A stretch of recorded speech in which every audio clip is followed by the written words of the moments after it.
saying he doesn't need $1 billion to beat Hillary. Hello, everyone. I'm Charles Payne in for Neil Cavuto. Well, forget that Hillary Clinton plans to raise $1 billion. The money guy says there are some things that money can't buy, like all of his free coverage. So there's no reason to raise all that campaign cash. Is Trump right or is he wrong?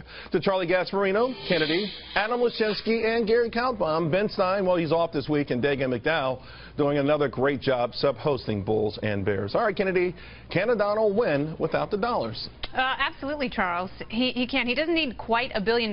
What he needs to do is reinforce his ground game. That's been his biggest weakness. But as far as spending a bunch of money on political ads, he can do that inexpensively and expect those to go viral. And at the same time, he's already gotten, the New York Times estimates, $2 billion in earned media coverage. That's free media coverage from Twitter to TV, and he will continue to do so. He's been the most masterful presidential candidate we've seen at that. That doesn't replace traditional presidential campaign fundraising, but it's certainly enough that he doesn't need to raise $1 billion to compete. And that $2 billion number is probably higher because that report came out not too long ago. I think it's even higher than that. It's going to be $5 billion by November. I don't want to start off the show by arguing with Kennedy.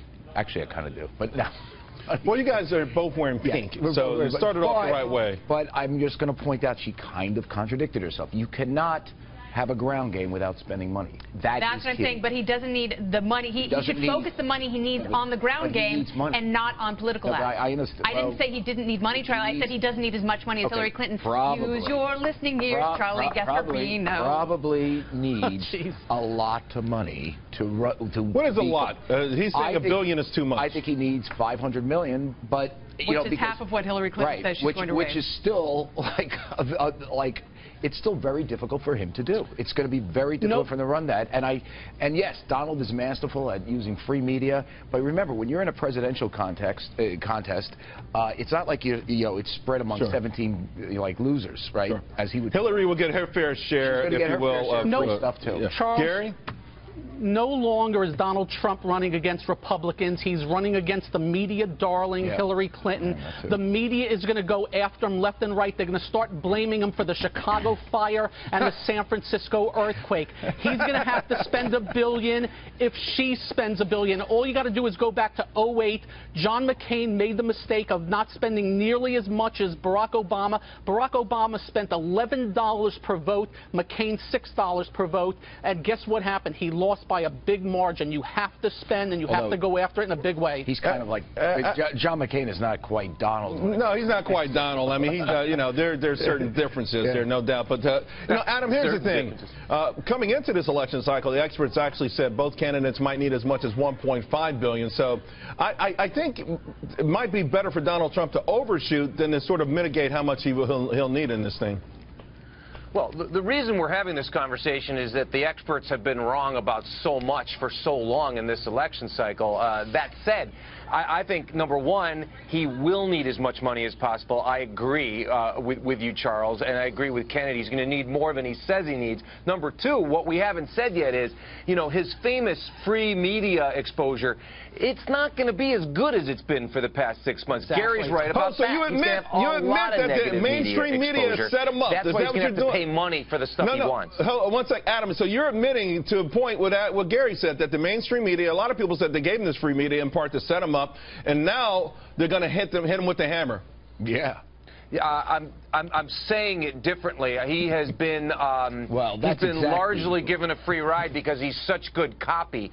As with all candidates, it's going to get a lot harsher. But that's exactly that's exactly what's going on right now. If you look at it, everybody knew that Donald Trump stiffed creditors and people that did stuff, worked on his. Right. And these aren't top creditors. What are you talking about now? Everybody knew. Read the New York Times and the USA Today. Everybody knew that Donald did. In other words, you're saying old stories are going to start coming out now that he's everybody knew that. Now all of a sudden I'm reading it after he won. Why didn't they do that? And here's another element that Cohen is injecting into it, which I think is very important, Charles, and that is Donald Trump doesn't have to have necessarily super PACs that are servicing him. He can have super PACs that are so anti-Hillary, they're they're going to throw in as much money as they possibly can to defeat her, That's true. not necessarily to elect him. And he can benefit from that. And that's how rich people stay rich. They don't spend their own money. No, here's the thing. No one knows which super. This is the problem with his infrastructure.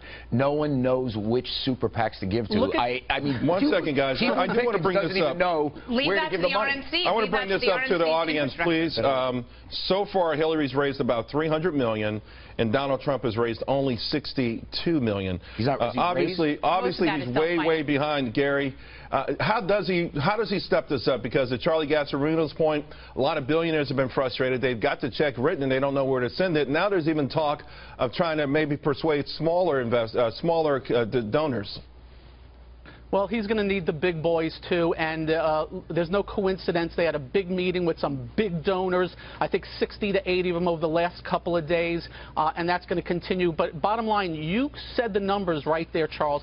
That is going to be meaningful. We have seen the precedent in the past. Those who spend the most and are the most aggressive have a leg up, and he is way behind. I'm here in Florida, arguably the most important state. Every other commercial is a ripping of Donald Trump right now. He's got to get on.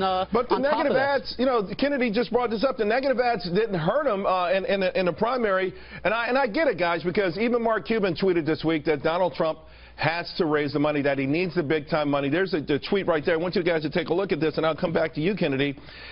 Does Donald Trump do himself any favors by sort of lessening and saying, hey, it's no big deal, and maybe not getting the donations that ultimately he should get? No, the one thing that he has been true to his word on is his flexibility and his ability to be nimble and change his tone, which he's doing with big donors right now. But I also think there's so much overlap with him and Bernie Sanders that he has the same kind of passionate supporters, and they will give those small donations. Conventional wisdom would say, well, that's where he can use the RNC's infrastructure. Well, the RNC is going to set up. But one thing we do know that, Charlie, you're right about him being late on infrastructure, but he's got the people around him. They're going to put that together. You know, Charles, I'm just going to say this. The $62 million number, I wonder if you're including in there the amount of money that he actually gave. He lent his campaign. He didn't give his campaign. He lent. That's one thing. The other thing is the infrastructure is key, because while Bernie Sanders is already out there, Hillary Clinton, Barack Obama from the beginning was already out there getting small donations. We're talking about Donald starting in the eighth inning. One second. I want to go to you, Adam, and I want to focus more on the idea that Donald Trump was actually able to use not having a lot of money to his political advantage. He actually, imagine this, he gave that speech on Friday. He mentioned Hillary Clinton being in the pocket of Wall Street. Bernie Sanders talked about Hillary Clinton being in the pocket of Wall Street. He could actually turn this upside down. Hillary could have $1 billion and it becomes a political liability. Look, it's a valid, hypothesis, but the fact is he has run an amateurish campaign so far brilliantly, and the question is, can he continue to have an amateurish campaign and win the general? I think the answer is no, but I'm not saying I know the answer, because as I said before, everyone's been wrong. You can only go by like what's going on now. The polls are moving against him now. I'm not saying the polls are very tight and it's very early. Let me give you Kennedy, here's the thing, though. How do you think this is going to play out? You talked about the fact that Donald Trump is very nimble. He's got people in his camp like Paul Manafort. These guys understand you need the cash. I would suspect that behind the curtain, if you will, that they're working hard to cobble together everything that they need to get the money ramped up. And that's also why you're hearing a change in tone. The speech that he gave on Friday to the Christian group, the speech that he gave on Tuesday night after the election, those are all shifts in tone. And, maybe it's momentary, but the point is he's able to do it. He's got a team out there who they're trying to allay the fears of those big donors. Who I think those people are more important to him perceptually than Paul Ryan and Mitch McConnell. Let me bring in Gary Kay, because Gary Kay, I haven't heard from him in a moment. Donald Trump needs to realize the shape of things to come. Yesterday, when the lead story should have been criminal investigation on the emails, the lead story was he didn't pay bills in 1947, and I expect a lot more of that in a very big way. It was a lot early. It was a lot later than that, though. Just to be clear. I think Gary knew. I think he was a little facetious there. But you make the point, though, Gary, that and Charlie, you did as well. That listen. A lot of things that may be old news are going to be headlines from here on out, and he's going to have to find a way to counter that, and it's going to take some cash. Yeah, I mean, you know, and by the way, you need an infrastructure. And listen, I talk to his guys. I know they're meeting, and I know all these guys.